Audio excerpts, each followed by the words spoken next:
amazing, a very good morning from wherever you're watching us from. And welcome to the Relationship Talk Show with me, Sylvia, Wanja. Now, I trust and hope your combo umeweza kuwa na asubuhi njema. You've woken up, you've seen that today, and as always happened under the Relationship Talk Show, we say that if you have seen the day of today, that means that God has a plan in store for you. So, kiamka, amka na asanti, anza na shukrani. I still hope, and I won't get tired of reminding you guys, that you still have that golden book that we talked about as we began the year. Yakwamba, each and every day, write down 3 things that you're grateful for, okay? Each and every day. So that when you're feeling low, when maybe negative things are so many and you're like, hey, Yamani, where is the light at the end of the tunnel? Go back to that book. Just go through it and see the many, many blessings that you have. And we said it can be the smallest things, the fact that you have access to water. Jana nilikuwa mahali people don't have water, kuna drought, okay? I know for those in Nakuru tumekuwa na mvua for the better part of this year, so we're in a good place. But kuna places hakujanyesha completely, like maji ni chafu completely. Maji yenye watu wanakunywa ndo wanyama wanakunywa. But God is still grateful, he's filled with a lot of grace. Ameweza kuwasaidia, ameweza kuwa preserve. Hawapati magonjwa, wako tu sawa. Yeah? But as for you, you have that clean glass of water that you have there, pale nyumbani. Thank God for it. As small as it may be, just be grateful, okay? Amazing. So, today we're going to have a very power-packed show. We have so many things lined up for you. We have an amazing story, an amazing testimony lined up. So, if you want to walk through with us through this particular journey, please make sure that you tag along. The topic of discussion today is Till Death Do Us Part, okay? And we're going to be discussing a very beautiful testimony that God has granted unto us. The chance today to be able to learn from it, especially for the young people. Najua kidogo relationships, when it comes to matters relationships, marriage, hatutaki kabisa. You're like, hapo, let me just work on my career, work on myself. Nini hapo kwa relationships kidogo nimeka on hold. But here's the thing. God ordained marriage. It's a very beautiful institution. And we are supposed to get there and enjoy, live a fulfilling life, not to endure, okay? And now we're going to walk through the journey. But now we also have to put in the work on our end and to also put in work in the relationships for them to work. Si kusema tu, haiku work, haikuwa inafanya, haikuwa ina give. But also probably there's something that you are not doing, okay? Amazing. So, hapa ndani ya the Relationship Talk Show, before we start, we always say it's important for us to learn and relearn, okay? It's the basic principle of life. Be open, be willing to accept new concepts, be willing to undo zile zenye ulijifunza ambazo si correct, and remember that the Bible is always our guide. But now, I was going through something on social media and I came across a very, very amazing analogy that really had me thinking. And the analogy was about a cracked egg, okay? So, if maybe umenunua mayai, umeenda nazo nyumbani, wakati ambapo umefika umepata probably during transit something happened, a mistake happened and you have a cracked egg. Rarely do we throw it out, okay? You can maybe during that time unaweza amua, wacha hata leo nipike mayai, you make omelette for supper, ama you can decide let me make pancakes, ama let me bake a cake with it. We rarely throw it out because it's just a crack, okay? But you can't put it on the shelf. Now, the same goes for the mistakes that we make. Like the way a cracked egg, you can use it to make something else. You don't have to throw it out. The mistakes that you make in life, the failures that you get in life, doesn't mean you have to throw them out. There's something that you can learn from it. Pick that mistake, pick that lesson, create with it something beautiful. Sawa? So don't just do away with things called like, mimi, nishamalizana, nimekafunga, I've already messed up, I'm done. No. Okay? The same way a cracked egg can be used to make a very beautiful cake, it can be used to make omelette, it can be used to make so many different things. You have that choice. You make that decision. An egg is cracked, what do you do with it? Okay? Do not throw it out. You can use it to make something beautiful. Now that's an analogy. You can sit, think about it. Whatever you can use it, you can implement it in your everyday life and see how you can be able to transform. Because each and every day it's a process of transformation. And by the grace and mercies of God, it is possible for each and every one of us. Okay? Amazing. So without further ado, let me introduce the guests that we have with us in the house today. And they are not new to us. Okay? We have heard of some, we have seen some. But it's really, really amazing. And it's an honor, even for us all as MBCI family, to be able to partake this journey, to be able to hear their story and understand how they got to where they are right now, okay? For the young people in the house, tell a friend to tell a friend. Let's tag along so that we can be able to learn together. Now, let us get the question of today so that we can know which question you're going to interact with even as we continue with the discussion of today. And the question that we are going to focus on is this one, okay? The question is, let us see, amazing. The question is, what is one thing you think is most important for a healthy, lasting relationship? What is one thing you think is most important for a healthy, lasting relationship. You can send it through our numbers 0721 105 105. That is WhatsApp, and also normal text message 23814 short code, which is absolutely free, and MBCI TV YouTube official down in the comment section, and MBCI Facebook down in the comment section. I'll be having a chance to look at your feedback even as we continue.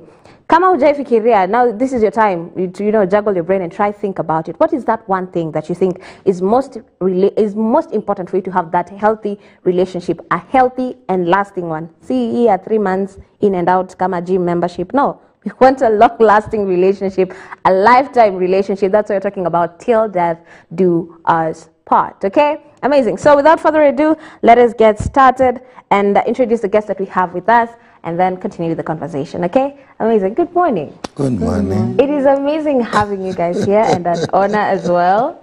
Thank you for having us. Amazing. Now we know of Reverend Charles. He's not new to us, so we're going to save you for last. But let's start with Pastor. Yes. Please introduce yourself to the viewers back at home. Tell us who you are, even as we get started. Good morning, viewers. My name is Pastor Rachel Annette Mutua. I'm saved. Wow. I'm a wife. And I'm a minister. Yes. Amazing. It's a pleasure to meet you. Let's get to you, Reverend.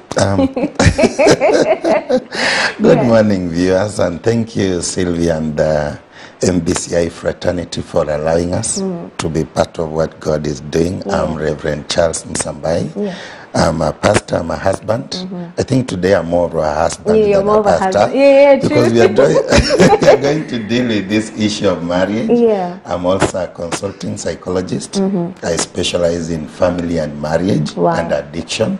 That is what I do. And I'm also a trainer. I train on psychological courses and counseling psychology, and also theology courses in colleges and universities. And I also speak to forums of young people and even couples. Yes. Wow, amazing. You're not new to MBCI, the MBCI family, especially the relationship talk show. You've really partaken in walking through this journey when it comes to healthy relationships. And it has been an amazing journey. Time and time again, we've had you mention Pastor Rachel. So we knew the name, but we didn't have a face. But right now, we have met Pastor Rachel, and it's really an honor. Now, maybe we can start from the very beginning, because I know that is where most stories begin. Or most testimonies begin. Whereby, how did you meet? How did you start? How did things go? But maybe before we get to that, guys, remember we are talking about till death do us part. Something that is very important for us to understand. It's a concept kwetu kama young people. It looks like a fallacy. It looks impossible. You go like, ay, kweli. Sisi tunaingia mguu moja ndani, ingine nje. So that if anything happens, you're ready to bolt. You're ready to run for the hills. You go like, mimi siwezani. Okay? So make sure that you tell a friend to tell a friend. Let's come in together and be able to understand how it is possible, because it is possible. Na najua many at times we have so many examples of it's not possible. Now we're giving you examples of it is possible for you to also learn from this other side. It's quite one-sided peke yake, okay? Amazing. So let us start from there, from the very beginning. How did you guys meet? How did we meet? Yes. You know, growing up, I grew up in a family, and my dad was a polygamous family, man. And going to high school, in Form 195, I accepted Jesus as my personal savior. Wow. So after accepting Jesus as my personal savior, I joined the Christian Union. And the Form 2, I became the secretary, grew the ladder. By Form 4, I was serving as the assistant chairman at Chesamis High School. That was back then. Now, after the high school, remember we have just got saved. We go Christian Union, meetings, rallies, and all that. And remember, that was the time HIV/AIDS was really trending and terrorizing people. True. And it happened during the process when I was attending to these people. I used to pray. I was an intercessor, and I loved God so much. But now I came from those hizo kanisa za huko nyumbani za mtaratara. You know, they didn't teach us about salvation. They just told us about going to church and you know, that family church. But now after accepting Jesus, I come back home after Form 4 and I get some colleagues. Some were from the same school, Chesamis High School. Others were from other schools, but they are now, others were in universities. And I remember this very one was in JKUAT. And they begin the fellowship in our village. Students ambao wamemaliza Form 4 na wale wako university na tunaanza hiyo fellowship. So that fellowship grew and we used to go for prayers, we go for fasting. I come from a place where we are just neighbors to the forest. So we used to take sometimes, tunaenda kwa nyumba moja, tunajifungia like 3 days, tunaomba. Alafu mchana tunaenda msituni kuomba. Tunaenda asubuhi kama saa 3, kila mtu anaenda kuomba kivyake, tunakutana saa 9, we go back and we used to pray. So the fellowship grew. Remember, we came from different denominations. Wengine walikuwa natoka Quaker Church, wengine KAG. Like my wife was in KAG by then. Her sister was in KAG. I was in Duff Christian Fellowship. So we were meeting and praying intensively. Through the process, then tukaanza kualikwa kwenda mikutano ya youth. And I remember her sister was a director in a section.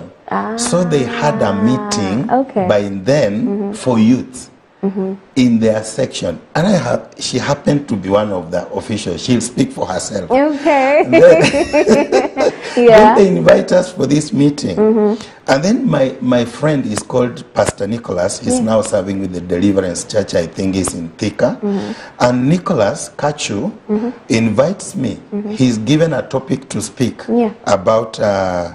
I remember that topic very well because it made me to get a wife. Oh, wow. That is the first time I saw her. We come from almost just 3 or 5 kilometers apart, but we had never met. And so Nicholas is speaking about this spiritual cleanliness. And then he gives me a topic. It was physical cleanliness. She remembers that story. She'll tell us. So, and Nicholas speaks about spiritual cleanliness. I come back to complete on physical cleanliness. And then guess who comes to serve us after serving, after preaching? Who is my wife today? Pastor, wow, she came to serve you. Yes. So she's serving us. And I don't know what happened. I just felt this is the person.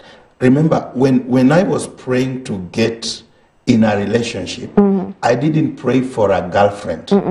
I told God I want a wife. Wow. And so when I felt something for her, I didn't tell her. But I you know, hiyo kiroho, nasema shaitani hii shindwe kabisa, hii ni nguvu za mwili ninakataa. And it kept on coming because after even that meeting, we had now, was it a district meeting in Maliki High School? And so they invite us again. But remember, we are not in that denomination by then. And we go again. And guess this lady is the one we are going together. And that thing, the Kenyan nilisikia nikitoka pale, came back. And I was like, no, I need to take time. And I really separated from her for a while. Nikasema, hey, this is the sinful nature. This one is going to bring me down. And so I disappear from the picture. Completely. And I begin now to relate with her sister, who is now the director. And then we continue with prayers. She's not anymore in the picture. And this continues for a while. And then we meet again. When this time now they are coming for Acacia. And that thing again happens. Even after separating yourself and doing your thing. Si nilikuwa nimekemea hiyo ni shetani. Ukasema shetani pepo mbaya ushindwe. Hauna nguvu. Mimi hauna uwezo juu yangu. And now, in the innocence, something just happens. She comes again. Wow. And this time it is so strong. We have prayed the whole night. She can continue from there. We will continue. Let us get it from your perspective. How did you meet, or how did you feel about the whole meetup? Yes. Um, that is back in year 2000. Yeah. We have gone to this meeting. Yeah. My sister was a director. I was just out of school. Yeah. And so we've gone to this meeting, and the invited guests wanaitwa Fishers for Christ ministry. Wow. But among the Fishers of Christ, there is this one guy. I just look at him and I feel, hey, I've never felt like this. Yeah. And so I keep it cool. The meeting continues. This guy speaks, and he speaks well. Na vile amejigroom. Na nongelea physical cleanliness. Yes, and he was clean. Yeah. You have to be clean if you're going to speak about physical cleanliness. Yes. Okay. And so after the meeting, we go to a room, I serve them. I'm serving them, I'm feeling, nikipita karibu ninasikia hapana. I've never felt like this before. And so tukamaliza, I think it was a seminar, 3-day seminar. They are ministering. After that, we parted. Sikuwa closer to him again for a few months. Then he invites us to a kesha. Kesha ilikuwa church yao inaitwa Daf Christian Ministries. We were from KAG. And so we went with my sister. We prayed overnight. Na tukiwa tu tunaomba, that feeling kinda inaendelea to grow stronger in me. I'm looking at this guy. Hey, this guy. You're like, there's something here. Yes.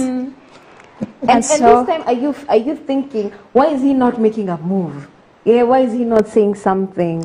Is that in your mind? You know, in those days we were kinda una feel but unasikia hii inaweza kuwa ni kitu inataka kunilid kwa sin. So inside you unajaribu kuirebuke, but the feeling is not going away. Unai-cancel in the name of Jesus. You this have to feeling, go. this is satanic. You are cancelling it, and it refuses to be cancelled. Yeah. So after the kesha, we tunatoka, ana volunteer kuto see us off with my sister, tukatembea some distance with him. Then tukafika mahali, akasimama akaambia my sister, I want to speak with this girl. Those are his words. I want to talk to her. Okay. And so my sister excuses us. And he throws the bombshell. So this is the first time you're talking, just the two of you? Yes. Okay. He throws the bombshell. How do you take it? He just tells me, Rachel, I want you to be my wife. Those are his words. Wife? Yes. I want you to be my wife. Okay. And I tell God, okay. So it was not this feeling. Yeah. It was not Satan. Were you in this? Yeah. And so, without much ado, I just respond, yes. Wait. Okay, let us go back kidogo. You asked Pastor Rachel to be your wife. Yes, not a girlfriend. Remember, I had prayed and told God, because I was seeing a lot was going on. Yeah. And to be honest, she's the first lady in my life. Wow.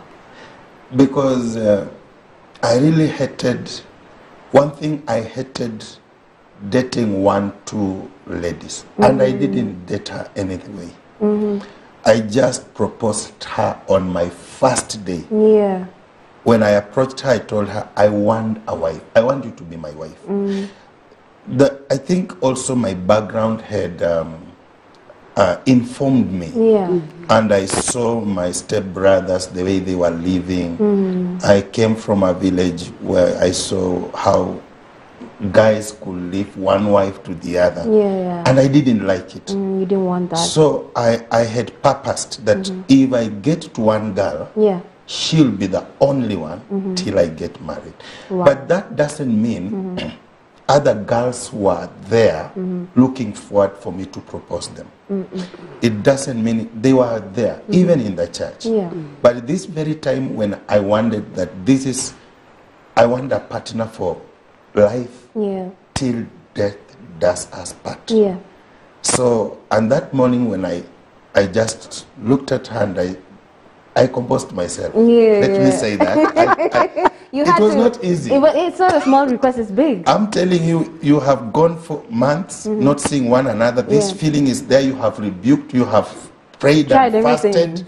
It's not You going. have told God, you know, God, how I love you. I cannot go on the altar when I'm dirty with these feelings. Yeah. You know, all the things that young people can tell themselves. And you're just there with God, and boom, that night it is still there. It's not going anywhere. Yeah. And so I take a decision and we remain two of us. And I just confessed to her, you know what, Rachel? Yeah. I want you to be my wife. What? Okay. She says yes. She says yes. Pastor Rachel, as you were saying yes, you were 100% sure. Like, this is it. I was sure. You know, something funny with love is when he feels, you feel it.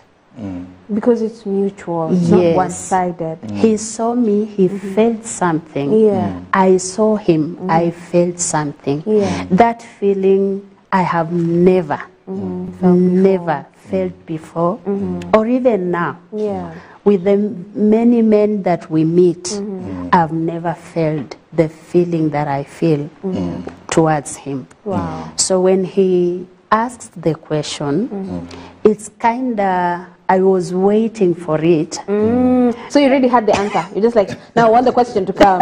So I just give the answer because the answer is already here. Yes. Because the feeling in me is so strong. Yeah. So I'm waiting for that day. That comes. Yes. And now the day has come, the question has been posed. I say yes. You just agree to it. Yes. And now, there's this situation whereby most ladies feel like kidogo ni kama ukisema wife, that when you're going too fast, you need to take things slow. Is there any point you felt like maybe were you looking forward to girlfriend or like not wife? Like the whole question of wife, did it like spook you, or you were like, I'm ready for this because I know what I want? On my side, I think I purposed. I purposed that I will not sin against my God. Yeah. And when this feeling is in me, and this man has come out and Yes. said whatever he wanted, so I felt this is what I wanted, and so sikuona kwamba ameenda mbio sana. I just agreed because I knew kutakuwa na a lot of steps that we will take before we tufike mahali ambapo sasa we will become one. Yeah. Let us get to those steps that you had to take. Yes. He has already asked you, and you have said yes. And he has asked you, do you want to be my wife? Not girlfriend, not fiancé, wife. You said yes. Yeah. What steps come after? I mean, after I said yes, now we began a relationship. Yeah. And when we met, we discussed how long are we going to take before we wed. And it was clear that we will take 4 years. 4 years. Yes. Wow, okay. So in the 4 years, we were to prepare ourselves. We were to do what we were to do. Yeah. And in 2000, and a year after, Yeah. he comes and tells me he is now leaving from Kitale to Naivasha. He goes to Naivasha. And before he goes, he comes at our home. By the way, yetu haikuwa siri. Akaja nyumbani kwetu. Yeah. My mom knew him. And in fact, it's my mom who sealed our relationship in the first place. Yeah. I remember the very words she told him akitoka kwetu. Yeah. Mom told him, kwa sababu umeona maua haya, I'm paraphrasing from our native language, yeah. Sababu umeona hii ua, utaona maua mengi. Wow. Lakini kwa sababu umechoose hili, usimamie hiyo. Wow. And he was true to that. He stood by that. Yeah. Our distant relationship did not ruin anything in our relationship. Wow. So he lives to Naivasha. We had no phones. He Couldn't could. communicate. Oh. We were writing letters. After how long were these letters getting to you? Because okay, how long did it take like to receive a letter? It was taking like a month. A month. He writes in January, you get it in February, you read, you write a letter, a reply you send him. So that is basically what we went through. Yeah. But because we had, I think, a firm foundation, we knew what we wanted. From the word go. Yes. So, hiyo delay ya barua haingeweza kutu... It was nothing. It was something small. nothing. Yeah. Hatukuona kama ni issue. Yeah. Lakini sisi tuko in the era of phones. Una text na reply 2 days later. And there's something else you have said, Pastor Rachel, that has really stood out to me. Umesema haikuwa siri. No. Watu wa kuwekwa kama siri. I'm a private person. I don't like people in my business. You know, I like to keep things. Hey, umesikia?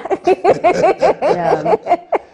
There's a problem somewhere if someone doesn't want to make it known that tuko na wewe. Yeah? So, hizi mambo na, you know, I'm a private person. I don't like people in my business. There's a difference between privacy and secrecy. Yeah. Usieke mtu kama siri. Let it be known you're seeing this person, then you things do them in private, okay? The meetups, the talks, all that. But let it not be a secret. I think, Sylvia, that helped us a lot. Yeah. When we came to a point of now, nothing we are hiding, it really helped me. Yeah. Remember, by then nilikuwa, unajua hajakwambia, but by the time I'm proposing her to be a wife, not a girlfriend, nilikuwa nachoma makaa. Oh. I was a chakobana. Okay. By that time, nilikuwa herds boy. Wa kuchunga ng'ombe na kondoo za watu kwa kijiji. Ujue nimemaliza form 499. Yeah. So during this period, hata results zimetoka. Yeah. Lakini sasa hiyo hustle ya kijiji ujue where to go. Yeah, what to do. Sasa mimi ninachunga kondoo na mbuzi, ninalipwa kondoo sumuni, ng'ombe $1. What? Aya, makaa ninachoma, ninabeba kwa kichwa kutoka msituni. And she used to find me that, imagine mtu mwenye anachoma makaa. And this is the time, but when I go to fellowship, hautajua huyu ni wa kuchoma makaa.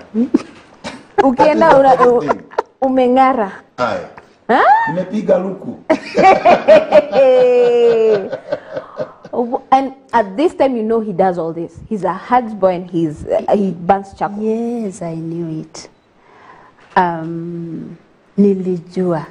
Kwa sababu nilikuwa sometimes naenda kumtafuta, napata ametokea msituni, amebeba with a sack of makaa. What? But akija nyumbani a change. And he had this one trouser, green in color, and a sky blue shirt. Yeah. I don't know alikuwa anafua saa ngapi. But every time you see him, hiyo shati, inzi ikiangukia inakufa. Ilikuwa ina glory safi kabisa. Kabisa. Wow. But I loved him that way. You accepted him that way. Yes. Nilimpenda, si kuona ile kuchoma makaa. Si kuona ile kuchungia watu ng'ombe. I trusted that God will take him to heights. Wow. Yes. You know, I'm understanding the fact that it's important for you to have God at the center of everything that you do. Let him be in the foundation. Because I'm feeling like ukiangalia na macho ya kibinadamu, you will be like, mimi mtu anachoma makaa kidogo siwezani, mtu mwenye anachunga siwezani. But if you have anakufunulia mambo ambayo you can't see in the now, but ana reveal what's in the future, such that you're comfortable with the now, because you know he has secured the future. Like this is something, it's passing, it's something that is passing. There's a bigger future that's awaiting us. Now, Reverend, you moved to Naivasha. How did you break the news? Because I know a move, the long distance with everything, it's complicated. Na hiyo hata mtu anafeel ukienda huko upate tena mwingine kutendaje, like how was it? You know, this time I'm moving to Naivasha. Ninauza nguo za mkono. Hizi za kubeba. Kuzungusha. Suruali za mikojo za watoto, majuala hizo. Manini, blouse, manini. In Kitale town, Shanti, wapi, Matisi, huko kote. And I'm doing this, and it's whoever I'm selling. By the way, I was selling it on behalf of a pastor. And I'm not getting anything from it. So I get tired, niko nyumbani. I feel like this life will make me die. I have to find a way. I find myself looking for some cash. Kutokana na hiyo kuchoma maka, I go to Naivasha. Sasa Naivasha life begins. So you've taken yourself to Naivasha. Say ulikuwa umeambiliwa kazi huko. You've gone.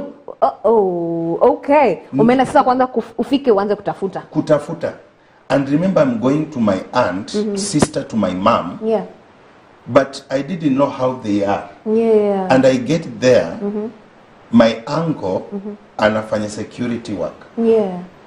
Sasa kukula chakula, unajua security wakati huo ilikuwa tough. You just food from the table, mouth, hand, mouth. And so I'm there, life becomes worse. Sasa tunaanza kuchota maji Lake Naivasha tukiuza na punda. Wewe kazi yako ni kushikilia punda nyuma ipande mlima. Ikifika juu mnauza maji mtungi 5 bob. Wewe unapewa shilingi 1 ama 2. So you can imagine at the end of the day. But the good thing, this time I'm doing this. But I'm also looking for a church. I'm also going to, I want just to pray, to seek God. Kuna wakati nilikuwa nalala kwa Calvert. Because you have no place to go.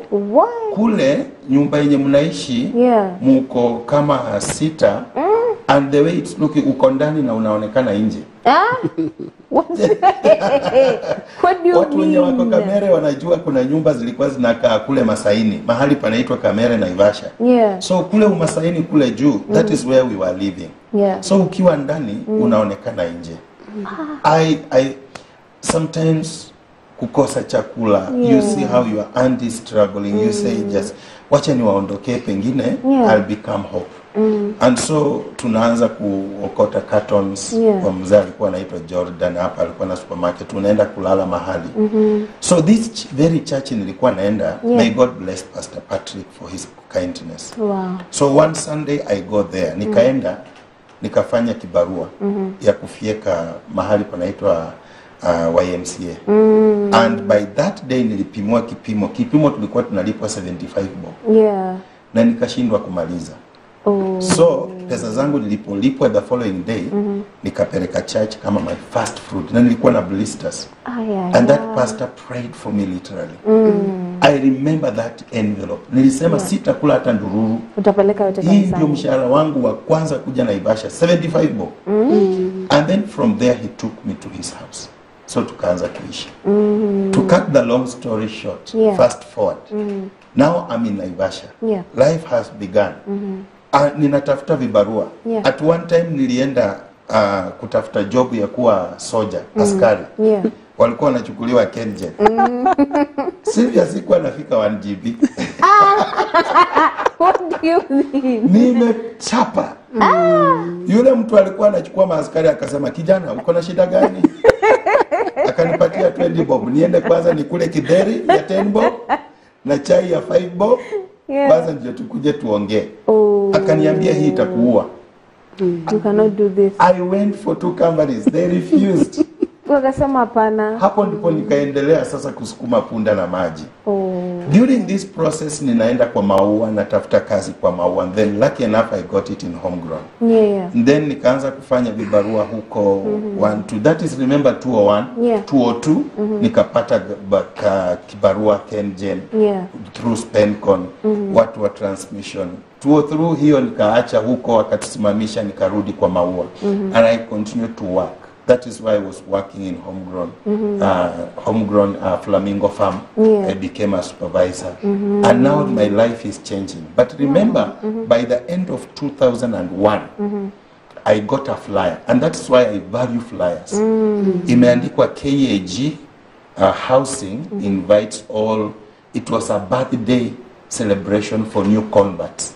Wow. It was to be done on 25th. By then walikuwa wanakutana Kengen Hall. So mimi nilipopata hiyo karatasi nilikuwa napenda. I remember my wife to be alikuwa KAG. Na mahali nilikuwa sikukuwa contented. So nikaenda KAG that Sunday and that began to be my first day in that church. Na hivyo ndio nikawa mshirika wa KAG. But something that kept me is the fear of God. That fear of God. Number 2, maneno yenye my mother-in-law told me. My mother-in-law, when she said, since you have committed yourself, you'll meet others. Hopefully you have cemented this. Wow. And may God bless my mother-in-law. She's my best friend. She's a mother. Wow. She's the best friend I have. We can talk anything with my mom. And every time I see her, she has shaped my marriage. And so we begin that journey. Remember, akona Kitale. By then she was working with Red Cross. She was a volunteer in Red Cross. Na mimi huku na hustle barabara. What? And so ukiandika barua. I remember one time nilimwandikia barua nikaweka do. Sijui hata kama hiyo barua alipata. Haikufika, ulikuwa umeweka pesa. Nimeweka 1K, nimejinyima. Unajua wakati huo sasa unapewa do ngapi? Pesa kidogo ukasema nikafika 3500 to 4000. Ukiwa supervisor unapewa 4200. Ukangangana ukaweka na haikufika. That is so. Kumuuliza baadaye hakupata.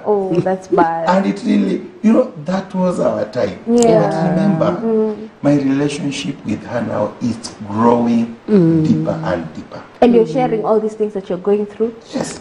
Oh, wow. Sometimes I go once in a while, maybe twice per year. We meet, we talk. I reaffirm her, darling, you're the best one. And that's why I always call her darling, because she's the darling to me. Oh, wow. That is so we continue with this journey. Fast forward, inafika 2 or 3. Remember we had agreed in 4 years time, tutakuwa tumejipanga, tumekuwa na mambo yetu, kama ni kanyumba umejenga, kama ni tungombe uwezi enda kupewa msichana bila mahari. So tumediscuss hizo zote, 2 or 3. Something happens. I'm serving in the church. By that time now, I have been given a cell group to be a home Bible church leader. And may God bless this lady. A lady in a church whose children were fellowshipping there. One of her sons, anaitwa Brian, becomes my best friend. Oh, wow. So mimi nikiwa church, huyu mtoto analia, hataki kwenda home na wazazi wake. Anabaki na mimi, tunakaa na yeye. Na hawa wazazi wake, this lady was a HR, anaitwa Beatrice Kipng'ok. May God bless her. Wow. And her husband, Matthew Skandie. May God bless this man. So this boy nikienda kwao, we began having a good relationship through the son Brian and their young girl. So one day I go in that home. I didn't know they were noticing I have something. na wanaanza kuulizia wewe ulisoma mpaka wapi, uko na grade gani? Yeah. And then they speak to my pastor, Reverend Wanja and Pastor Damaris. May God bless them too for nurturing me to be who I am today. So Reverend Wanja and Pastor Damaris, they are all both reverends now. Yeah. By then, Pastor Wanja was a pastor reverend. And so they come to church, wanamwambia tusaidie huyu kijana. And guess what? Mimi nilitamani kusoma. Yeah. And they tell me, you know what? Unaweza enda shule. Remember, I had applied for social work. Yeah. And it was not forthcoming. And so something happens. They say you can go to East Africa School of Theology. Oh, wow. And a global university. Okay. And so I apply. And they bring the papers. I apply through Bishop Kamau, who is now the current Bishop of South Lake District. Yeah. And now, the barua zinakuja. Guess what happens? Ninakubalika kwenda college. Wow. I was supposed to report in September 2003. Yeah. But now, I can't go because we had agreed with my wife, I'll marry her in 4 years' time. So the best thing to do, I asked Pastor Mwanzia. Yeah. They didn't know I am in a relationship with her. Yeah. Actually, my church pastor knew that I have a relationship with her as a wife-to-be. Was it 8 months or some months to my wedding when we went for pre-wedding for dowry negotiation? Oh, okay. Because so they didn't know. They didn't, because they just knew me. I was not that person of. I knew what I had committed myself to. Yeah. And so here I am. I tell them niruhusu niende home. I go back again. I meet Rachel. I tell Rachel, you know what? Mimi nimepata barua za kwenda kole. Na unajua vile nilikuwa natamani kuwa kole. Please allow me to go. Now, hey. Now 4 years are already over. Yeah, 4 years Phase are over. Yeah, phase 1 is over. 4 years of waiting. And 4 years you have both waited. Yes. Yeah. Pastor Rachel, you have waited for these 4 years. Yes. Now, Reverend has come and he has told you that he wants to go to college. Yes. Let's first talk about these 4 years. Yes, you're communicating via letters and everything. But is there any particular point you felt, nakiona mwingine, ama nakienda? Because you know, long distance has those worries. Akona mimi kweli ama atachanganywa ama, you know, there are those worries. Did you have any worries? I don't know why, but I trusted him. Wow. Right foundation. Yes. I just had this trust that whatever he told me was true. And so whatever he did, wherever I was, I just knew that we had this commitment, and I was just praying that God will help me and help him to abide by what we had committed to. Yeah. Wow, that is amazing. Now, guys, we're going to take a very quick break right here. Hata sijui nazi imefika 9, but apparently it's 9. And we are listening to the story of Reverend Charles Musambai and Pastor Rachel. And so far, wow, a lot has happened, but we can see, we have them here. So we know there's more to the story. But what we've had so far, ingekuwa mimi kweli ningewezana. Anyway, let us take a very quick breather right here. We'll be coming right back to continue with this conversation. So please do not go too far.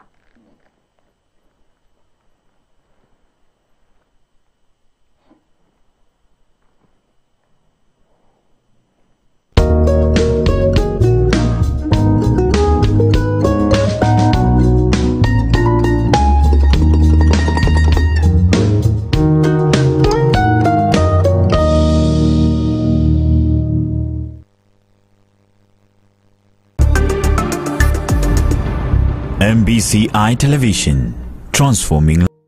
Hello teens, this December something extraordinary is coming your way. Lift your voice and say, fill me up.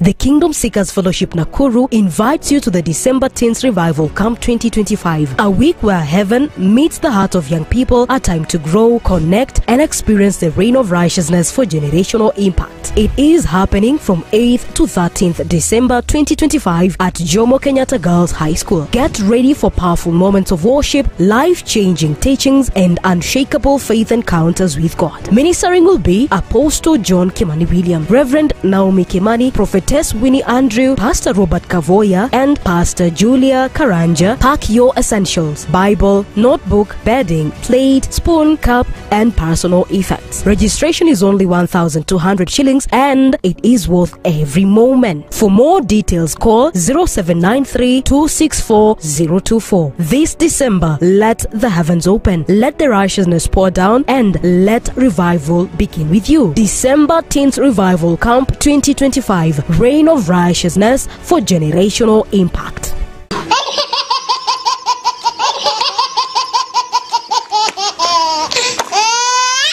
Nataka urudie mara tatu. Kipi kikusikitishacho? Rudie mara tatu mbio mbio. Kipi kikusikitishacho? Kipi kikusikitishacho? What? Kipi kikusikitishacho? Wacha nayo. The cleanest part of the body ni gani? Roho. Eh? Roho. Kwa nini? Sababu hapo ndipo Mungu anaishi.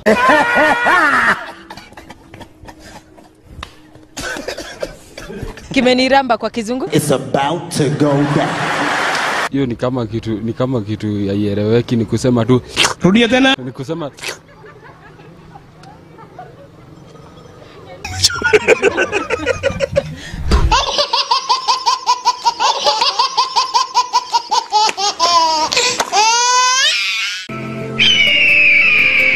At Lynette Krista Academy, we believe every child deserves a bright and confident start. Located in Lynette, Nakuru County, our school provides a safe, loving and nurturing environment designed especially for young learners. Our classrooms are full of color, creativity and excitement, where children learn through play, exploration and meaningful activities. We build strong foundations in reading, writing, numeracy and problem solving, giving your child the best possible start in their academic journey. At Lynette Krista Academy, we focus on the whole child, nurturing confidence, good manners, discipline and positive values. Here, every learner is encouraged, supported and celebrated. We also make learning fun with music, early science, outdoor play and interactive activities that help children grow socially, emotionally and physically. And for your convenience, we offer safe, reliable transport services across Lynette and the surrounding areas, ensuring your child gets to school comfortably and returns home safely every day. A place where every child is seen, every talent is nurtured, and every voice matters. Enroll today and give your child the joyful start they deserve. Lynette Krista Academy. A bright future begins here. If you are looking for a school for your child, look no further. Gresta is the place to be.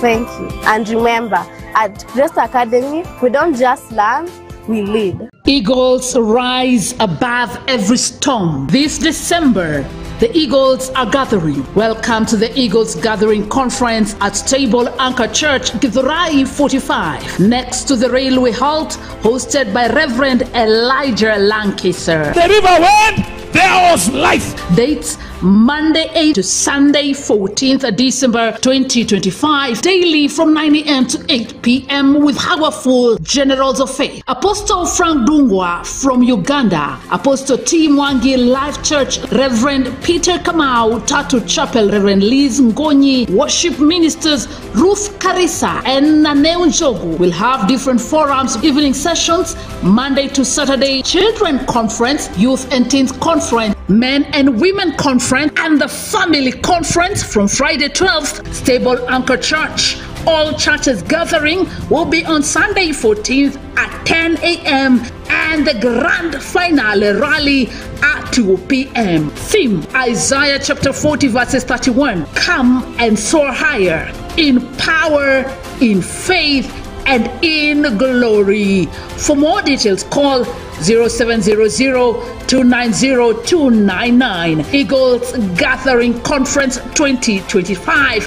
The time to rise above every storm and tide. Welcome to Goshen Medical and Technical College, Thika, where dreams become reality and futures are empowered. At Goshen, we offer a wide range of courses in both medical and technical fields designed to meet your aspirations. Medical courses such as clinical medicine and surgery, perioperative theatre technology, orthopedic and trauma medicine, health support, community health, nursing, and many more. Our students receive hands-on experience through industrial attachment, which is organized by the college to ensure valuable technical skills. Goshen College is conveniently located at Thika Makongeni, right off Garissa Highway behind Leather Industries. For more information, contact us on 0750 264 044. MBCI Television, transforming lives.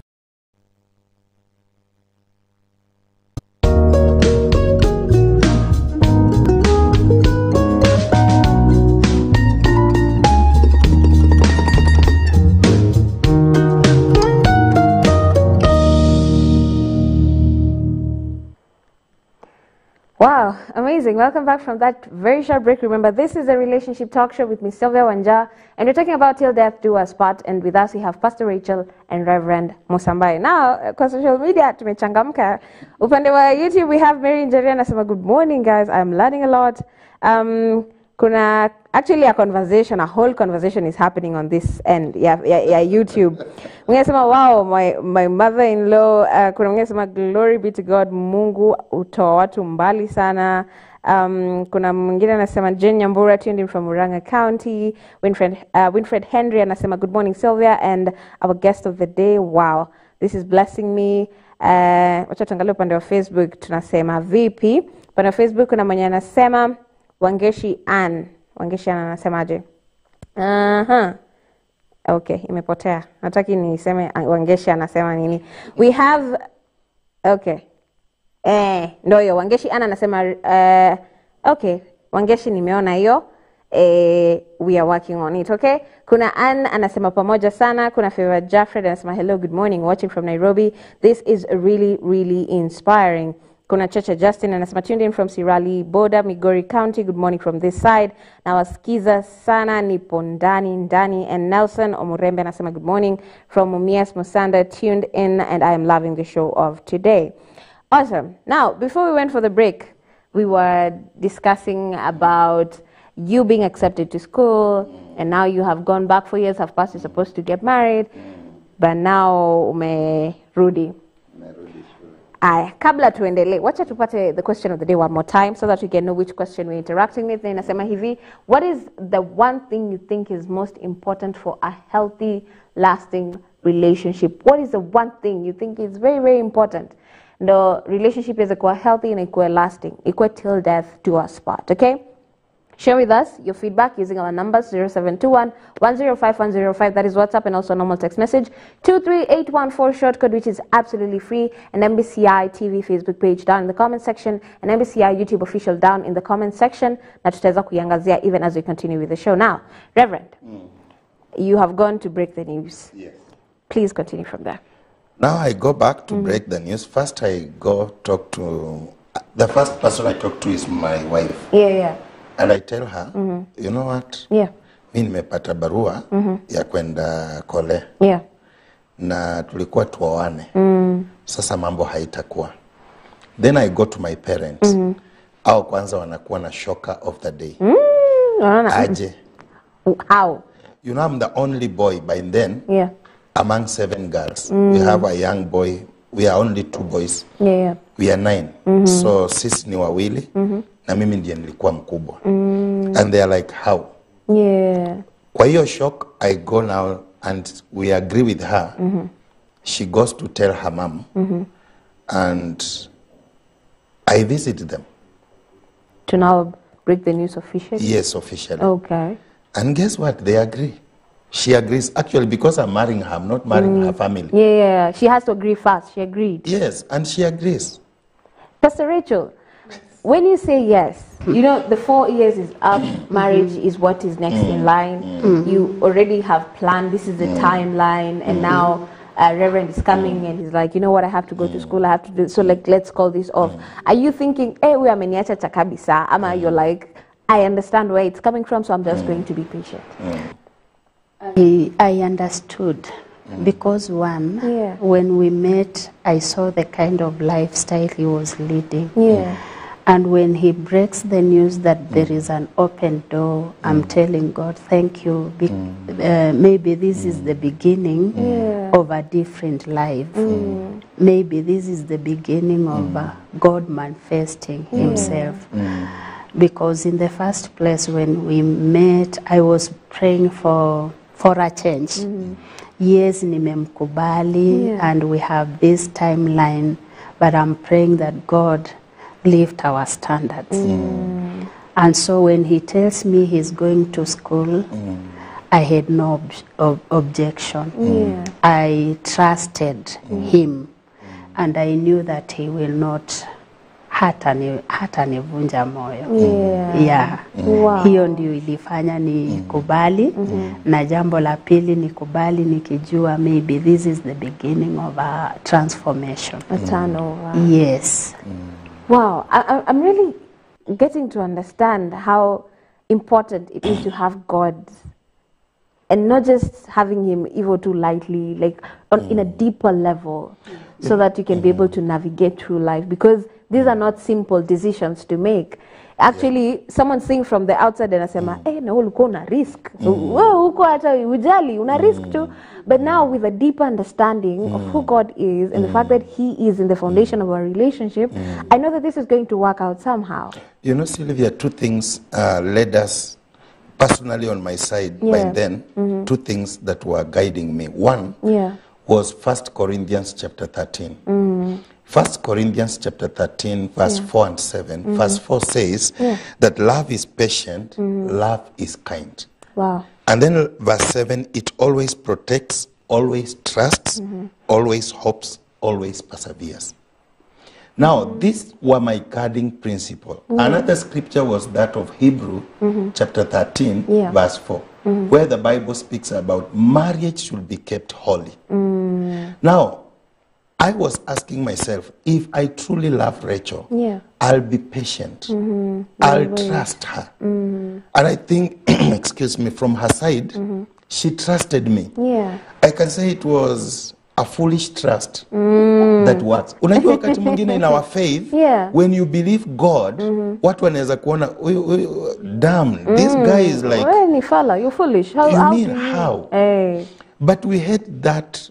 Even today, we have a great connection with God. We trust God, even for our life, for things in our marriage, even in our ministry, that sometimes people look at us and say, look at us like we are fools. We don't know where we are going. Like this is not logic at all. Because we have learned from our relationship that trust is not just for the faint-hearted. You have to trust even when there is no evidence of what you're trusting for. And so that kept us going, the patience, the waiting, and that is why even today, we are still waiting on God to do great things in our lives. Because that helped us to be constant. Number two, that constant communication.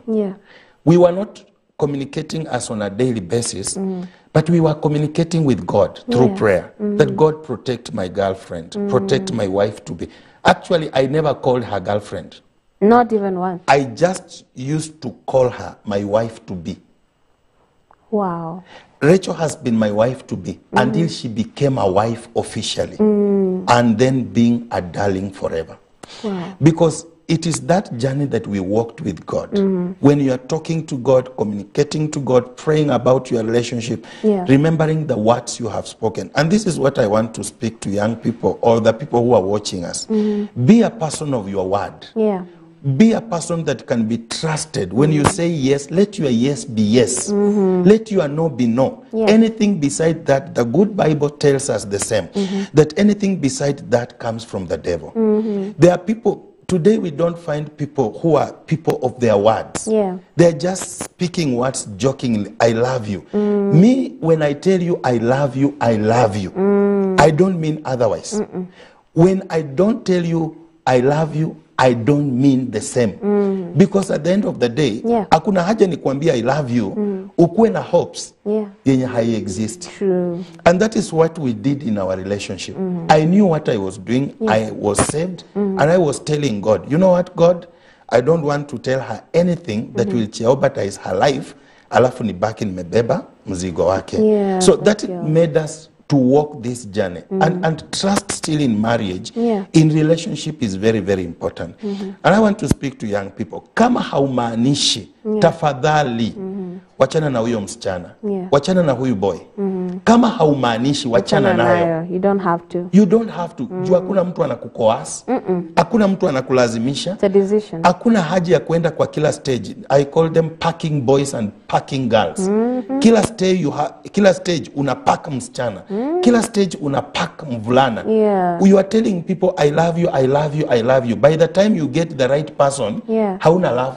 You've given it to everyone else. Umepeana kila kitu, sasa leo unapake tu mkebe empty. When this wife comes to look for love in you, it's not there. There's nothing left. When this man comes to look for obedience, submission, love in you, haiko. There's nothing. Ulikuwa unapata to anybody, the Jack and Jill. I love you, I love you. Love is not that foolish, and that is why God gives us his love. And he says that when we were still yet sinners, he died for us. But when we accept him, we begin to experience that love of God as very fresh in us. That is purposed for marriage. That even when we are dating and relating, it should be that genuine love. Love ya mahusiano sio ya kupeana kila mahali kwa barabara. Sio kama chips mwitu ama mtura. No, our love is meant for something important. Hii si ya kukenda kukatiwa nikatie love ya 5, nikatie love ya 10, nikatie ya kuonjesha. And you know, people are so casual. But this love has to be sustained by trust, by patience, by knowing truly what you want. Because there are people in relationship, they don't know what they want. They're just there for twende na flow. Wako tu hapo na flow, ama kwa sababu ya mabeshte, ama kwa sababu ya wazazi, ama kwa sababu tu ya mbogi. Mbogi yangu ina na hii flow. Sasa na mimi pia siachwi. Especially this season, yenye tunaingia, ya mabash, na ma road trip, and all those things. Na mtu. Please, I want to kindly take this advice. Know what you are up to. If you are not aware, love can make you or can break you. Be careful with it. Be careful. It's a burning fire that can cook a good meal and eat. But it's also a burning fire that can consume you forever. And destroy you. Wow. Love is like a burning flame. It can either prepare good food and you can consume, or it can burn you to the stake, okay? So be careful with love. I know this is something that we don't say very much, very often, because we've taken it lightly. We're like, see, mambo ya mapenzi na kujanga ikiendaga. But it has a depth to it, a depth that we need to understand and we need to adhere to, okay? Amazing. So you talk to Rachel, and the family, Pastor Rachel and the family, they accept, and then you decide to go back. Do you go back? To go back to Naivasha? I go to Naivasha. I go back to, now I begin my life at East Africa School of Theology in Buruburu, phase 5. Wow, okay. January. And remember, I'm doing this at the back of the mind. Hata nguo za kwenda college nimechangiwa. Oh. And how long are you going to be studying, by the way? 4 years. 4 years. Degree. Bachelor of Arts in Bible and Theology with a section in HIV counseling. Okay. For 4 years. 4 years. And I'm honest, I'm telling Rachel, I'm going for 4 years. A degree is not less than 4 years because I got a B, and so it's a direct entry. Direct entry. So I go and begin my life here at KAG East. And who is going to pay the fees? The church? The church? Volunteers. Oh. And I get to East, naanza kusoma, naanza kutafuta scholarship, and KAG Housing Church. The leadership supports me. Mr. Nzioka, may God bless him and remember him. He comes in, he supports me. Mrs. and Mr. Matthews Kandie and Madam Beatrice Kibngok comes in, they support me. I begin the school. By second year, now I begin to work in the school and pay my fees. with the little I'm being supported. So nikaanza kufanya kazi kwa computer lab because I had done a certificate in computer packages. So they begin to employ me and people come on board. I loved mission a lot because in the university again, I become the chairman for, the assistant chairman for mission and I be in charge of intercessory department. Wow. And so we meet with people, we have built churches in this country. We go to Turkana, we go to Rombo, we go Namanga, we go down to the coast in Lamu. We begin churches, we build, construct tabernacles, and friends come in. Wow. They begin to pay for my fees. Third year comes, fourth year, third year I go for my attachment. I come to KAG housing, and then in my fourth year, I graduate. But still, we are in constant communication with my wife. Pastor Rachel, during these 4 years, what are you doing and what is going through your mind? During these 4 years, I'm busy serving God. And I'm busy doing business. Like I have to do something. Yes. I was busy doing business and I was also serving God. I grew up in ranks. In KAG we have ranks. I became a youth leader in the church. I became a section leader. Section it's like a parish. I became a assistant district director, Moise Bridge District. So I was busy serving God. And when you are busy, you will,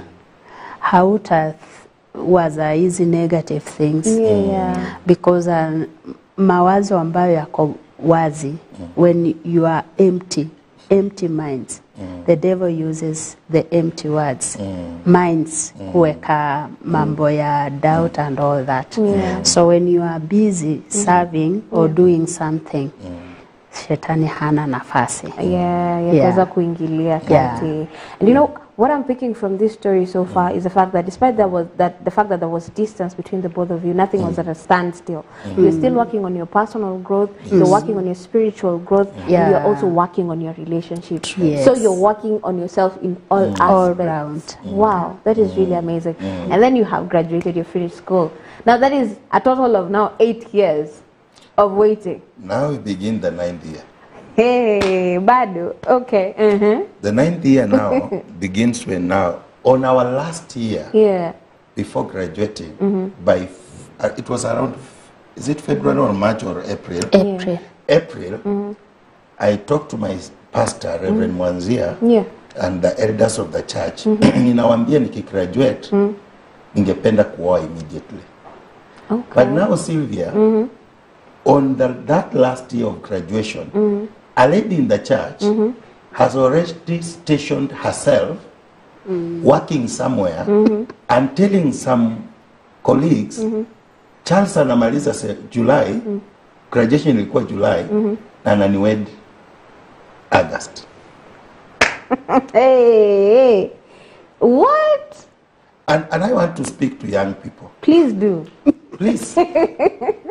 Usikuwe tu kwa hiyo mbogi ukijijazia. Ati mtu ni girlfriend wako. Never. Please allow them to tell you I love you and I want you to be my wife or my husband. Hii tabia ya kujijazia inafanya watu wache heartbreak na wanasema mtu fulani alini heartbreak.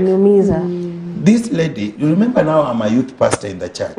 Remember when the school closes, the college, I'm leading the morning prayers every Sunday devotion.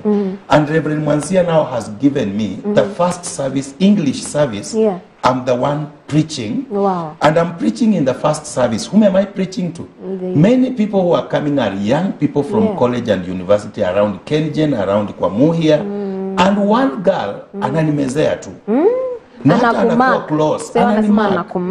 Na mimi sijui ananimezea. Hata wakati tunaenda fellowship tunatembea pamoja. Ninaona tu hata wakati mwingine tunainvitiwa, tunaenda Kengen kwa sisters zake. Mimi sifungui, sina bwana. Kademu ananimezea, ananikufia. Mimi sivuti area. And guess, Nikiwa kole naanza kupata tu fununu. Unajua fununu utapata ukiwa anyway. Unaanza kuambiwa tu, "Ai Charles, kwani unapanga harusi utuambii bwana?" Mimi namwambia harusi na nani? Remember by that time, I have dated my wife now for 8 years. 8 years. And I have not introduced her to the church.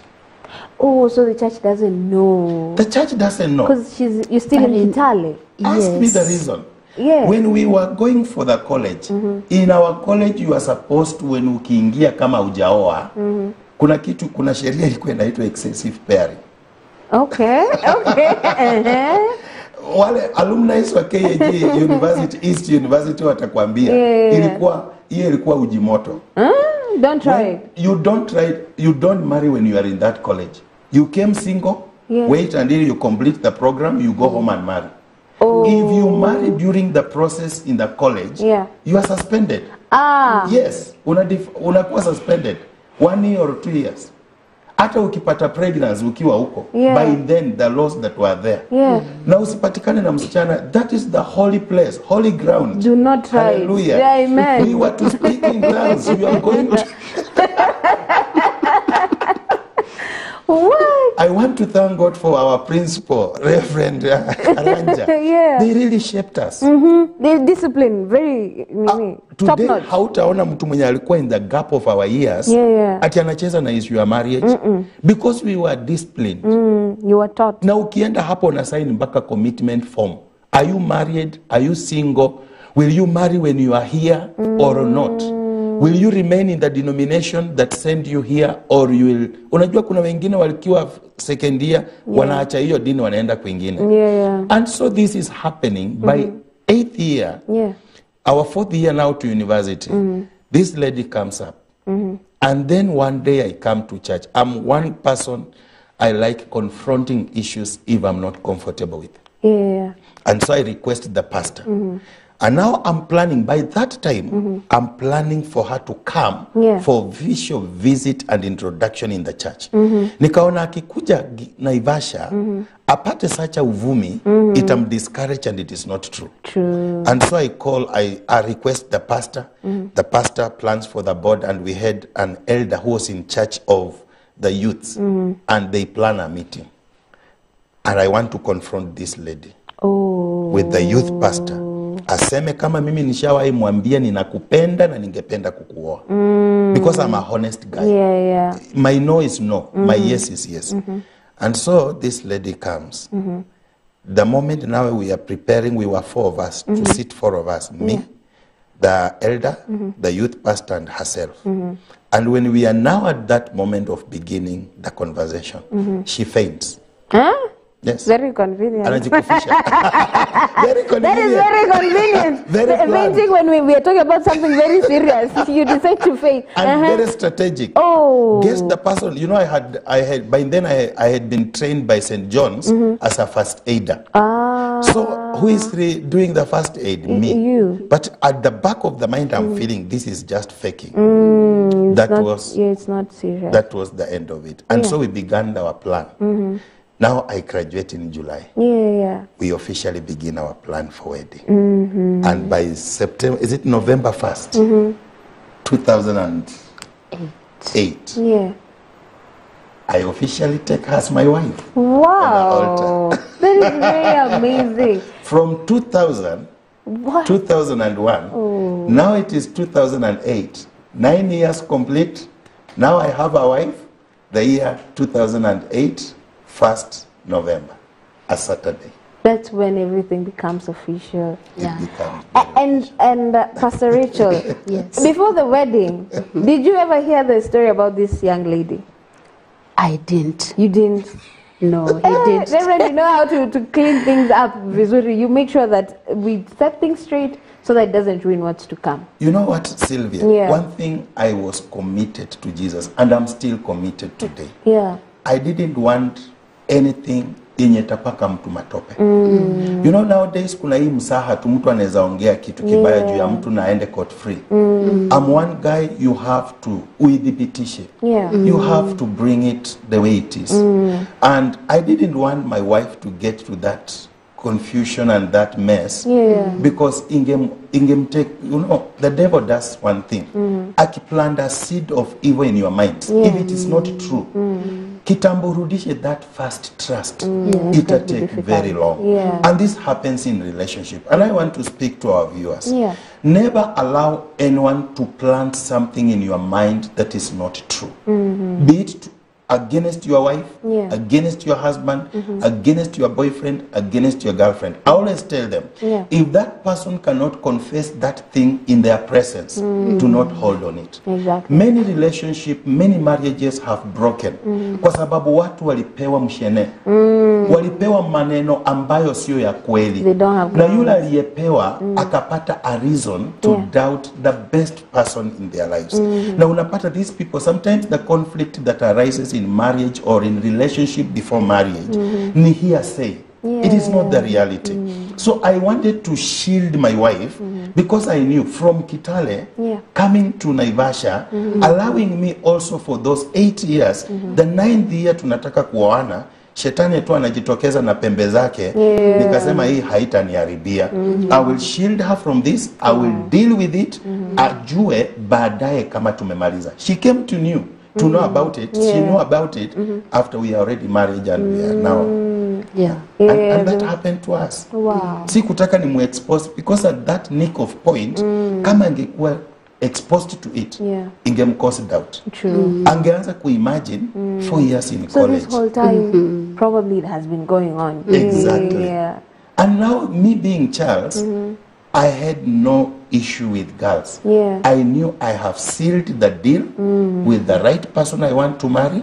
Whoever comes, in which color, in which shape, in which wealth or poor, mimi niliseal. Na niliambia Mungu nisaidie, because that is what I have decided. And that really has helped us, even in ministry, even in our relationship. It is still helping us. Because now we don't allow anybody to just speak anything. They know you have to give. Come with that tangible evidence. If you don't have, I don't give you a chance. I'm not going to listen to it. I don't. Wow. Okay. A lot to process here, but here's one thing that maybe I would like to highlight and pick from here, because I know it's happening a lot, especially in our time and in our generation. Tuache kujijazia. Kama mtu haja sema verbally, sina ishara, verbally, ya kwamba I am interested in you, I would like you to be my girlfriend, I would like you to be my boyfriend, I would like you evil. Do not jump into conclusions and create fantasies in your head and say, this is my person. Because I've heard of very many stories like that, Reverend and Pastor. So many stories where mtu build castles in the air, there's an entire relationship, but the other person doesn't know. So anakuja kuambiwa kama, tinasikia when, ako like, when? So do not get to that point of, creating all these fantasies. As long as someone hasn't spoken, hasn't made the intention clear, you're single. And it's not bad being single, by the way. Wait until the right person comes, because they will come in due time. But keep praying, keep growing again, and wait for the right time. Okay? Amazing. Now, we talked to a couple of people, but we talked to gents in particular. We wanted to know how they met their partners. Now, we went to the streets and asked them, and they shared with us their experiences. Now, we would like to have a listen about their interaction and how they met their significant others, and then we'll be coming right back to discuss, even as we wind up on the conversation, because I know time imeanza kufanya ile kitu. But let us get to listen to these amazing stories. Mke wangu tulipatana kazini, tulikuwa tuna wacha nisiite kazi, niite kibarua. Yeye alikuwa waiter kwa a different hotel na mimi, though zilikuwa in cross proximity. Nilimwona, nikampenda na nikamapproach. Haikuwa ngumu mwanzoni, lakini with time aliendelea kulainika. Pale aliingia box kabisa, alinipigia na namba mgeni. Akanidanganya, alikuwa na rafiki yake, wakanidanganya huwa wanafanya kazi ya kuuliza kuhusu spouses na wana gift wase tao. Sasa vile alinipigia akaniuliza demu yangu ni nani. Fortunately wakati sikuwa na mwingine isipokuwa yeye, so nikamtaja. Hiyo ndio ilisila relationship mpaka saa hii 2 years 3 months saa hii down the line bado tunasonga. Tulipatana na wife through, kulikuwa kunanyesha sana, nilikuwa naendea mwavuli. Mahali nilikuwa naishi hakukuwa na mahali kwa kujikinga. So na yeye alikuwa anatoka town miguu. In the process akaniomba kana naweza jikinga kwangu. Bibi nilipata hivyo.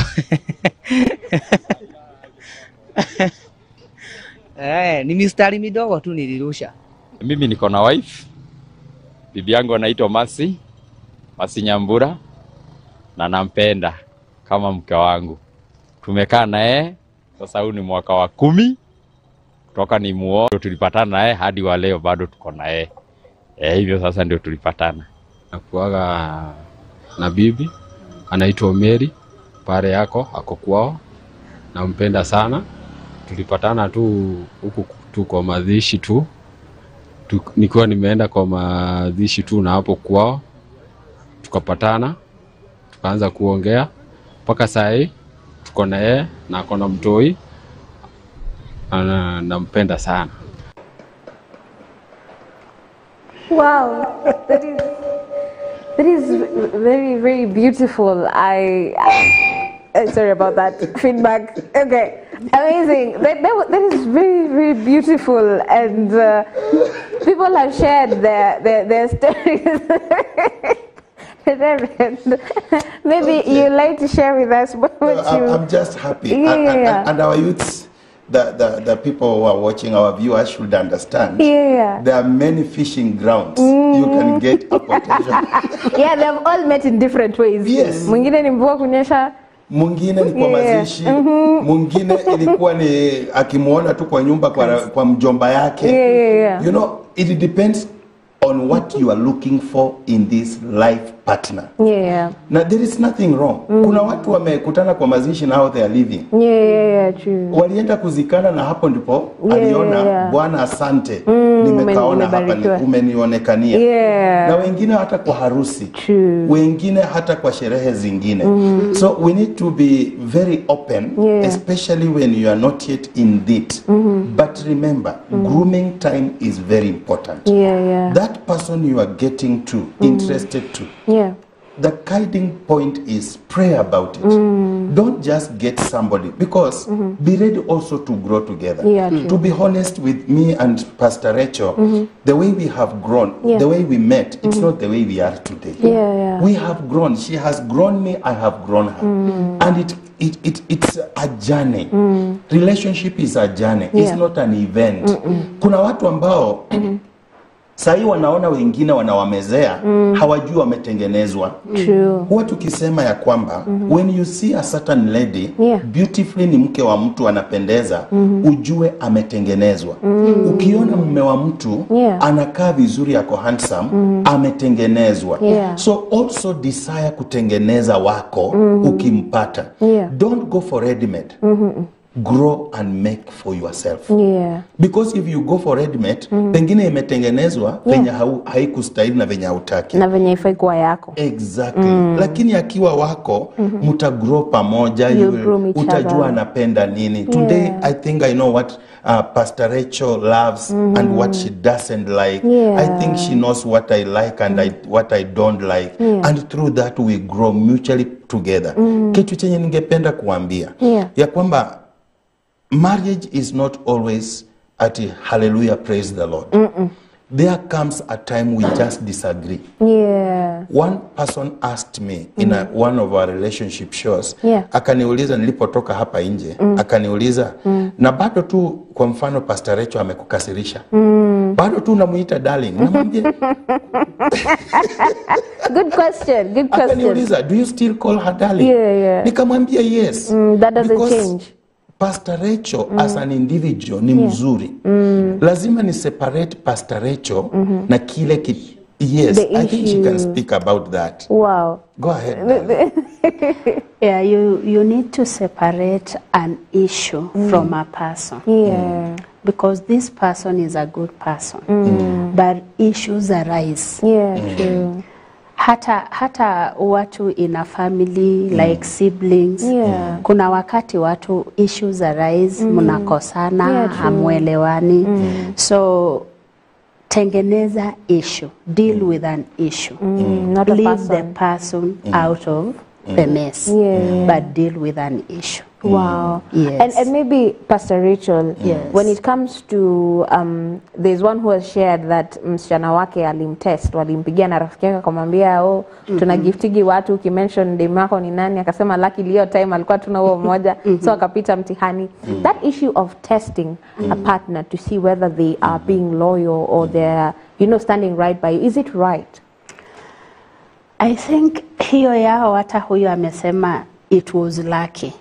Wakati huo alikuwa na huyo peke yake. So hiyo, I think it's not a good thing to stand to. The basic thing in a relationship, where have you built your foundation? It is about foundation. Juu mambo hii ya kutest inaweza kukupeleka mahali hauko kusudia kufika.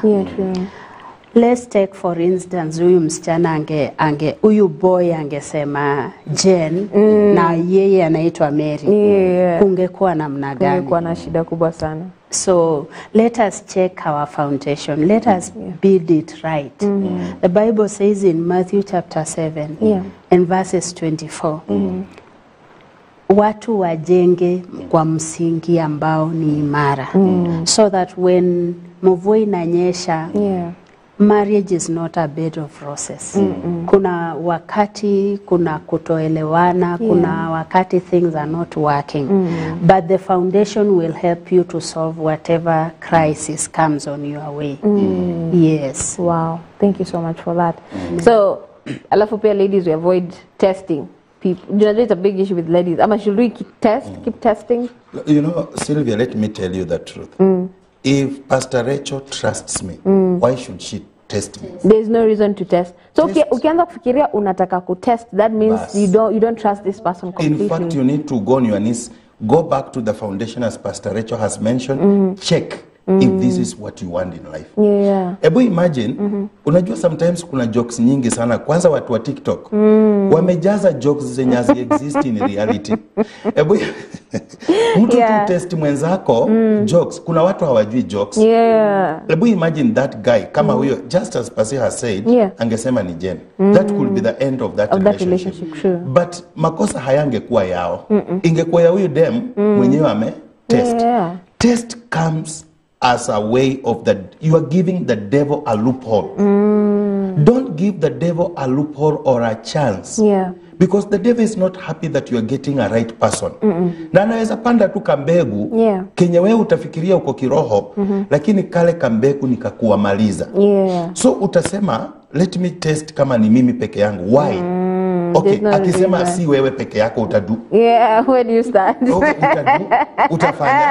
Juu amekwambia si wewe peke yako. Unalia tu. Suridhike tu, anakupenda mpaka because sometimes we put ourselves, we strategize ourselves as a trap for the devil. Na tunaanza kulaumu shetani bure. Na ni sisi tumejifanya shetani, tunamtengenezea ground ya kututest. Ni nini kitakuingia? Ni kama tu leo, kitu kiniingie niambie Pastor Rachel, nimpigie, ati nimwambie, unajua kitu fulani, unajua mtu fulani, ni beshte ya mume wako.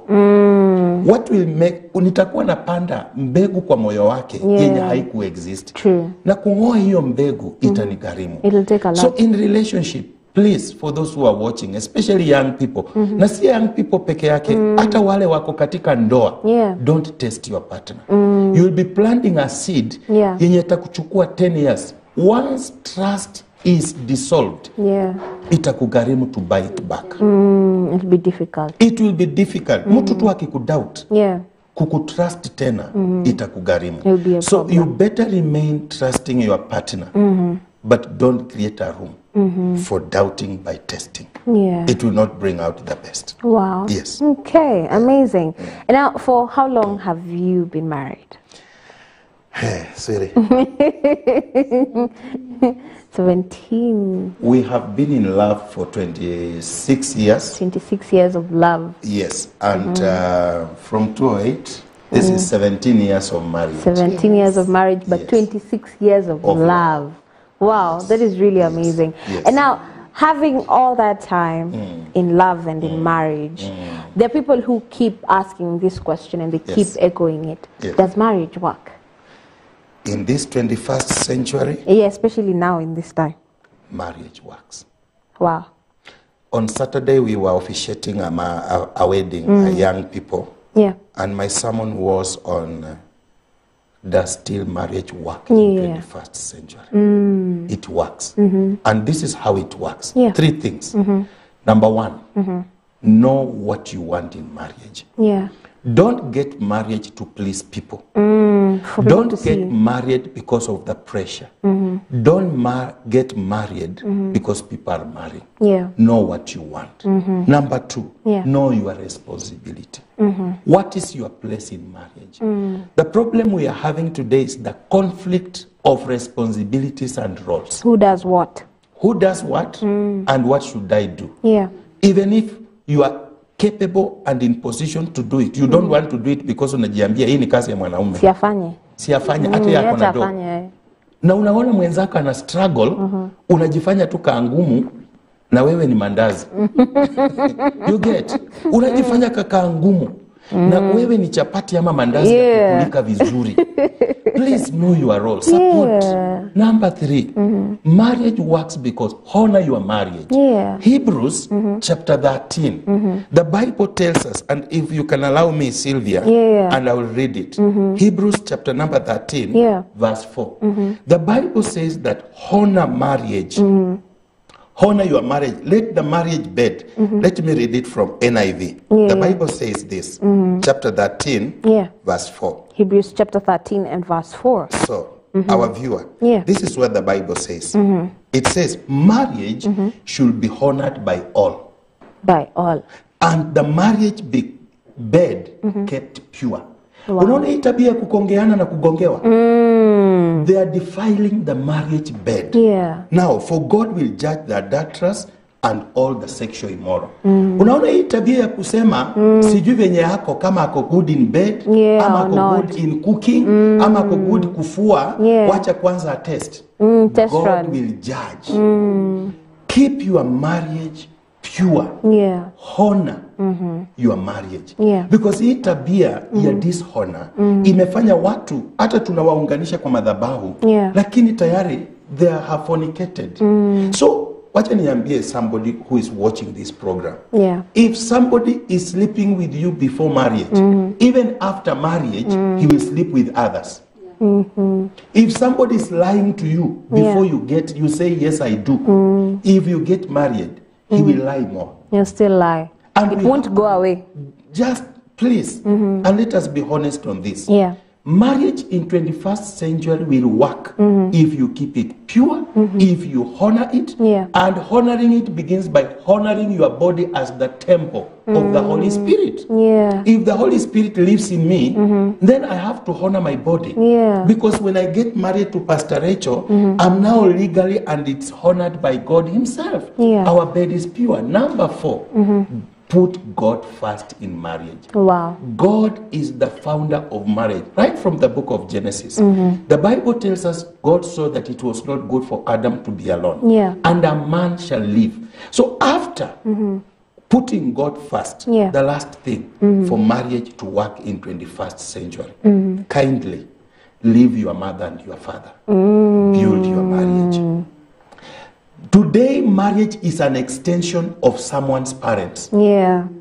Nimeoana na Pastor Rachel, lakini chenye tunafanya katika ndoa ni extension ya wazazi wake ama extension ya wazazi wangu. That is not marriage. That is something else. Marriage should be mimi na Pastor Rachel. You know, after getting married, my sister Sylvia, niliambiwa nipeleke mke wangu nyumbani. After 4 months, we began, that's a story for another day. Baada ya kuoana 4 months, tulienda kufungua kanisa KAG Gilgil Springs of Life Chapel penye tunahubiri. Wow. 4 months.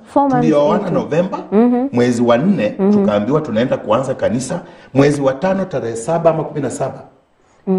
Date 17th tukaanza kanisa. Wow. What was happening? We were living together, and then parents wanasema uleti mke wako akae nyumbani. I remember talking to my mom. I think I felt I was rude, but I apologized. Nikamwambia si kuoa Rachel nimpeane kwa watu. Rachel ni mke wangu, so nitakaa na mke wangu, hata ishi nyumbani mimi niishi hapa. And that has remained. If she goes home, we go together. Unless for specific reason, aende na hata kaa more than 3 days. She knows. Nikimpa ruhusa, 2 days are enough. Yeah. She's my wife. Why? We avoid, you know, family. Your parents have, and I want to speak to somebody. Your parents made mistakes in their marriage. True. Don't extend those mistakes in to your your own, marriage. You should not use your marriage as an experimentation of your parents' mistakes or your parents' success. Build your marriage. Wow. Because the conditions today are different. Leave your parents. Achana ati mama amesema. Mama amesema kwa hii nyumba tusikulange malenge. Na mzee anapenda malenge. You know, Piga malenge. It should not be an extension of your family. Build a marriage. If your marriage will work, my viewer, build it with your husband or with your wife. Wacha kutumia maneno ya auntie, ya ango, ya daddy, ya mom. Sikia maneno ya mume wako na mume wako akusikize na msikie neno la Mungu. Mtajenga ndoa yenu. Kwa sababu ndoa nyingi ziko na shida na wanaweza furahi sana hizo shida wakiziona kwenu. Na ndio naona watu wana break curses ya family in marriage because kile wameadapt na wameokoka hawataki kuadapt neno.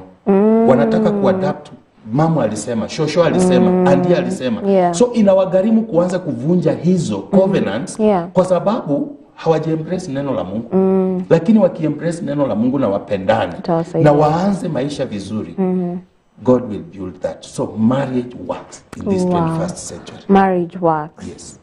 Amazing. For those who have that question, because I know mostly it is the young people, does marriage really work? I really hope that you have the answer to that, okay? That ya kwamba it's possible and marriage does work.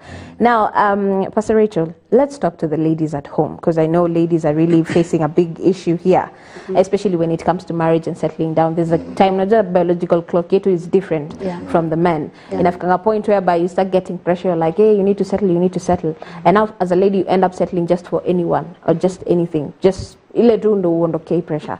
Maybe you can talk to them, try to tell them a thing or two about waiting and making sure that in everything you're always praying to God so that you can get the right partner, because forever is a very long time to be tied to just anyone. Maybe you can talk to the ladies using this camera. Okay, my viewers, my girls, I want to talk to you this morning and tell you that know what you want in life. Don't just fall for any pressure. Because pressures are everywhere. But when you know what you want and you have a right foundation, you are saved. The Bible says time and chance happens to them all. Just wait for your time, your chance. It will surely come. And whatever kile ambacho ulitaka in this life partner, hicho ndicho utakuwa unaambia Mungu, this is what I want. Na ukiwa na hiyo hauta fall for anything. You will wait until you get the right person. Time doesn't matter. Just be patient with God and He will give you the right thing that you want. Thank you so much for that, Pastor Rachel. And for the ladies at home, I hope ya kwamba umeweza kusikiza, okay? Amazing. So we have someone here, as my praise God. We thank God for this awesome couple, my sister Wanja. You see how people lose their husbands or wives. Ona mtu from kuchoma makaa na sasa watu wenye hudharau watu kwa mtazamo wao. Pray for God to help you have a discerning mind. Look at how the man of God is very smart, having a blessed wife. Je, angemdharau juu alikuwa wa kuchoma makaa. Maybe sahi angekuwa bado hajaoleka ama angekuwa alioleka na the wrong partner. Macho yetu ya kimwili na mawazo ya kimwili hutudanganya sana. Unapatana naye, unapatana unadhani ndiye kumbe siye, naye unadhani niye kumbe siye. Okay. Anasema hashtag ni Jeff from Embakasi, Nairobi. Thank you so much for that, Jeff. Really appreciate it so much, even taking your time to be part of this particular show today. And then good morning, MBCI Relationship Talk Show. Kindly share with me contact here, Reverend Musambai. Thank you so much. We'll be sharing that towards the end of the show, so please stick around for that so that you can be able to get that. Now, Reverend, as we are coming towards the end of the show, yes, what would you tell the young people when it comes to matters, relationship and marriage? Especially this holiday season. Yes, I know. And thank you, Sylvia, for this opportunity for me and my wife. Yeah. I want to speak to these young people that they are a product of a relationship between a man and a wife. Yeah. And at this moment, I know they have been told that they fear marriage. Yeah. Marriage works. But it only works when you have the facts that are working. One, if you submit yourself to the author of this marriage. Yeah. You know, you cannot watch a TV if you don't follow the manual that guides you on how to put it on and how to search for channels. True. Marriage will work. And those who are dating and those who are in relationship, those who are praying to get a right person, have somebody on board. We are a product of people working with us. Yeah. We are a product, Kama Reverend Charles, he's a police officer. He was our best couple. He worked with us. Allow people who have worked, not for the experience, but for the insight. Unajua my experience ni different juu time zetu zilikuwa different. Very true. Lakini the insight I'll give you will help you to navigate relationship today. So I will request them that they should come on board, seek for help. These times you can't make it in marriage without having a professional to work with you. Yeah. Come for premarital counseling. Come for postmarital counseling. Yeah. Pastor Ongera, he's one of the pastors here at Kingdom Seekers. Yeah. And he has planned even for a couples seminar in Nyamira, mahali panaita something Moset something. It's a place, we are going there just to speak to couples on Friday and Saturday this week. That's amazing. So we are just going to support them, to support families. And thanks to Pastor Ongera. He just wants to build family. Remember, if there is no family, there is no church. Very true. And the only place the devil can destroy the church is from the family. From the family. So I think we'll be at Mossobet. And that place is so good. So I want to talk to the young people. Come for teachings. I want to thank for Apostle. All this month, from late November, he has been planning for meetings. For young people, for teenagers, for families. Last week tulikuwa na hiyo praying for the nation and all that. Let's come for these meetings and seek for insight. Na kikiumana, we are there to support them. But they should not follow the TikTok. Where? Wacha kufuata hii tabia ya TikTok. Na hii mambo ya kusema ati mtu fulani, you know, these people are just on social media to gain the Wako kazi. Wako kazi, by the way. They're working. But you go to their real life, it's different. Kwa grao. Very different. Some are crying tears. Wanasema tufanyaje. They are fixated. So young people, marriage works, relationship works. Know what you want, as Pastor Rachel has mentioned, and be objective, be focused, and always seek for help. Usikubali. Kikiumana, tafuta mahali pa kukwamuliwa. Na sisi tuko kama washauri, wachungaji wapo, viongozi wa kanisa wapo, watasimama na wewe na kutembea na wewe. To not die because of relationship. Wow. Yes. That is really amazing. Thank you so much for that. And I hope the young people tunasikiza. Kuna watu ambao wamejibu the question of today. Kuna wenye wanasema communication is the most important thing. Wengine wanasema trust is the most important thing. Pastor Rachel, what would you say? According to that question that we asked today, what is that one thing that is most important for relationships to be long-lasting and to be healthy? The most important thing is trust. Because you cannot communicate when you don't trust someone. You You cannot do anything without trust. So to me, I'll say, let us build our trust with one another. It will lead us to communication. It will lead us to continue loving and growing together. Wow, thank you so much for that, Pastor Rachel. Maybe a word or two to the young people who are watching us today in matters relationship and marriage. To the young people all over this nation, because I know that MBCI is all over this nation, marriage works, and so fanyia kazi mahusiano, because it works when you make it work. Wewe uifanyie kazi ili iweze, ili iweze work. Wow, amazing. And now as we wind up, maybe one thing that you would like to tell Reverend Charles? To my darling. Wow. And this I tell him always. I really thank God that he is that you are my husband.